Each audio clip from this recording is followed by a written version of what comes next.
بسم اللہ الرحمن الرحیم۔ السلام علیکم ورحمۃ اللہ۔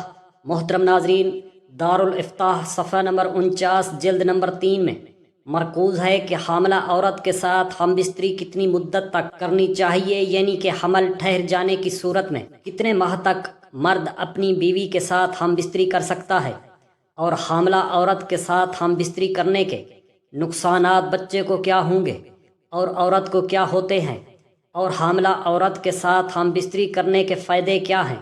حدیث مبارکہ اور قرآن پاک کی روشنی میں آج کی اس معلوماتی ویڈیو کا دینے کا مقصد یہ ہے، ہم تمام مسلمانوں کو یہ پتہ اور معلوم ہونا چاہیے کہ شریعت محمدیہ صلی اللہ علیہ وسلم میں حاملہ عورت کے ساتھ ہم بستری کب تک کر سکتے ہیں۔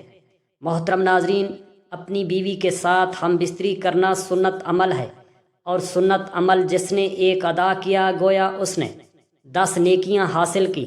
حدیث صحیح المسلم میں حضرت عبداللہ بن عمر رضی اللہ تعالی عنہ فرماتے ہیں کہ اللہ تعالیٰ ان میاں بیوی پر راضی ہوتا ہے جو سرد راتوں میں ہم بستری کرتے ہیں اور رب کے ڈر سے ٹھنڈے پانی سے غسل کرتے ہیں اور اس کی رضا پر راضی رہتے ہیں۔ اس وقت اللہ تعالیٰ فرشتوں سے فرماتا ہے، اے فرشتوں، تم ان کے سابقہ گناہ معاف کر دو، کیونکہ اس نے میری رضا کے لیے ٹھنڈے پانی میں غسل کیا ہے، اس لیے میں ان پر راضی ہو گیا ہوں۔ محترم ناظرین، اپنی خواہش پر صبر کرنا بہت مشکل ہوتا ہے، تو اب سوال یہ ہے، مرد اپنی حاملہ بیوی سے ہم بستری کب تک کر سکتا ہے؟ 2 مہینے، 4 مہینے یا 6 مہینے؟ کب تک وہ ہم بستری کر سکتا ہے، اور کب پھر اس کو منع ہے؟ حمل کے دوران اگر ہم بستری کی جائے تو اس کا فائدہ کیا ہوتا ہے اور نقصانات کیا ہوتے ہیں؟ حاملہ عورت اس سے ہم بستری کتنے مہینوں تک ایک خاوند کر سکتا ہے؟ تو جواب بڑی توجہ کے ساتھ سنیے گا۔ پہلے تو یہ بات سمجھنا ہوگی کن کن صورتوں میں اسلام کے اندر ہم بستری کرنا منع ہے۔ پہلی چیز ہے حیض کے دوران۔ حیض کم سے کم مدت 3 دن، زیادہ سے زیادہ مدت ہے 10 دن۔ ان 3 سے 10 دنوں کے دوران آپ ہم بستری نہیں کر سکتے اپنی حلال بیوی کے ساتھ۔ قرآن پاک نے عورت کے حیض کے ایام میں منع کر دیا ہے، پر ترجمہ کچھ یوں ہے کہ وہ سوال کرتے ہیں نبی پاک صلی اللہ علیہ وآلہ وسلم سے کہ حیض کے بارے میں، تو اللہ کے قرآن نے جب آپ کو کہہ دیا کہ عورتوں سے جدا رہو حیض کے دنوں میں، تو حیض کے دن کتنے ہیں؟ کم سے کم 3 اور زیادہ سے زیادہ 10 دن، تو حیض کے دنوں میں بچ کر رہنا ہوگا۔ محترم ناظرین، دوسری جگہ شریعت محمدیہ صلی اللہ علیہ وسلم نے جو قید اور منع فرمایا ہے اپنی حلال بیوی سے ہم بستری کرنے کو، وہ ہے نفاس کے دنوں میں۔ نفاس کیا ہوتا ہے؟ جب بچے کی پیدائش ہوتی ہے اس کے بعد عورت کی شرمگاہ سے خون آتا رہتا ہے، نجاست آتی رہتی ہے، تو جب تک نجاست بند نہ ہو جائے، جب بچہ پیدا ہو جائے، اس کی مدت نجاست بہنے کی کیا ہے؟ زیادہ سے زیادہ اس کے 40 دن ہوتے ہیں، اور کم از کم اس کی کوئی مدت نہیں ہے، وہ 8 دن کے بعد بھی بند ہو سکتا ہے، 10 دن کسی وقت بھی بند ہو سکتا ہے، تو ان دنوں میں بھی بیوی سے ہم بستری کرنا منع ہے۔ اب ہے مقام کے اعتبار سے مقام کے پیچھے کی شرمگاہ پاخانہ کے اندر دخول کرنا، یہاں سے ہم بستری کرنا اللہ کے قرآن پاک نے منع کر دیا ہے۔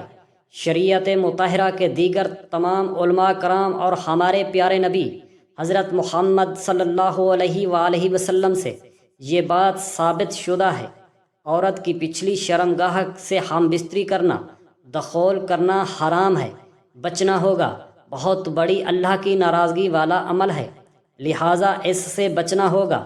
اللہ کا قرآن پاک میں ہے ترجمہ کہ تمہاری بیویاں تمہاری کھیتی ہیں، تم جہاں سے چاہو آؤ، لیکن کہاں آؤ؟ حرف کے اندر، یعنی کھیتی کے اندر۔ کھیتی وہ ہوتی ہے جس کے اندر بیج ڈالا جاتا ہے تو بیج اگتا ہے۔ غالب امکان یہی ہوتا ہے، کوئی بیماری لگ جائے، کوئی اور مسئلہ بن جائے تو وہ الگ بات ہے، لیکن غالب گمان کیا ہوتا ہے کہ وہاں سے کھیت اگتا ہے۔ جس کھیتی کے اندر بیج ڈالا جاتا ہے تو بیج کی جگہ حرف جس کو کہا گیا ہے وہ آگے کی شرمگاہ بیوی کی ہے، پیچھے کی نہیں ہے، وہ پخانہ ہے، پخانے کی جگہ ہے، نجاست ہے، اس سے بچنا ہوگا۔ تو اب آتے ہیں کہ آج کا جو سوال ہے، کب تک حاملہ بیوی کے ساتھ ہم بستری کب تک کر سکتے ہیں؟ تو جواب بڑا واضح ہے۔ شریعت مطہرہ، اسلام کے تمام ماخذ، قرآن، حدیث، اجماع، یہ سارے آپ کو اجازت دیتے ہیں کہ آپ جب چاہیں، یعنی اگلے دن بچے کی پیدائش ہونے والی ہے، اس سے پہلے آپ اگر ہم بستری کرنا چاہتے ہیں تو کر سکتے ہیں۔ آداب اور اپنی بیوی کی صحت کو دیکھتے ہوئے لیڈی ڈاکٹر سے مشورہ کرنے کے بعد آپ کی ہم بستری کرنے سے بچے کو کوئی تکلیف ہو سکتی ہے، بیوی کو کوئی تکلیف ہو سکتی ہے، کسی قسم کا نقص پیدا ہو سکتا ہے، کوئی پریشانی آ سکتی ہے، تو پھر آپ کو صبر کرنا ہوگا۔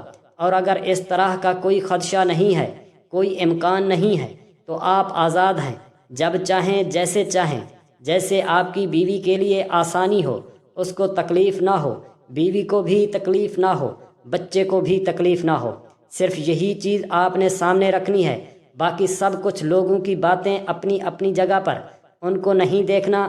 صرف اور صرف شریعت مطہرہ آپ کو اس حوالے سے آزاد چھوڑ رہی ہے۔ صرف آپ نے ڈاکٹر کی رائے کا احترام کرنا ہے۔ لیڈی ڈاکٹر جو مستند مسلمان ڈاکٹر ہونا ضروری ہے۔ وہ حاملہ بیوی کے ساتھ ہم بستری کرنے کے فوائد کیا ہیں، فقہا کی رائے ہے، لیکن رائے انتہائی مستند کتاب کے اندر لکھی ہوئی ہے۔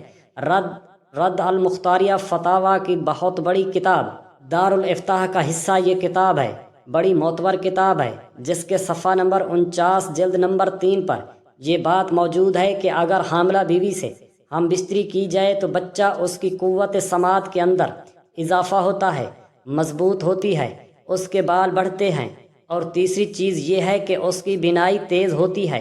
یہ فائدے ہیں اس عمل کے۔ اگر اس کو اس سوچ کے ساتھ، اس یقین کے ساتھ کیا جائے تو انشاءاللہ یہ فائدہ حاصل ہوگا۔ اور ظاہر سی بات ہے، خواہش تو پوری کرنی ہے۔ انسان کو اللہ تعالیٰ نے پیدا کیا ہے، اس کے سامان بھی پیدا کیے ہیں۔ خواہش کی پورا کرنے کے حلال طریقے سے بندہ پورا کر رہا ہے تو اس پر کوئی پابندی نہیں ہے۔ اللہ رب العزت ہم سب کو اپنی بیویوں کے ساتھ حسن سلوک سے اور شریعت محمدیہ صلی اللہ علیہ وآلہ وسلم پر عمل کرنے کی توفیق عطا فرمائے، اور ہم سب مسلمانوں کا حامی و ناصر ہو۔ جزاک اللہ خیرا کثیرا۔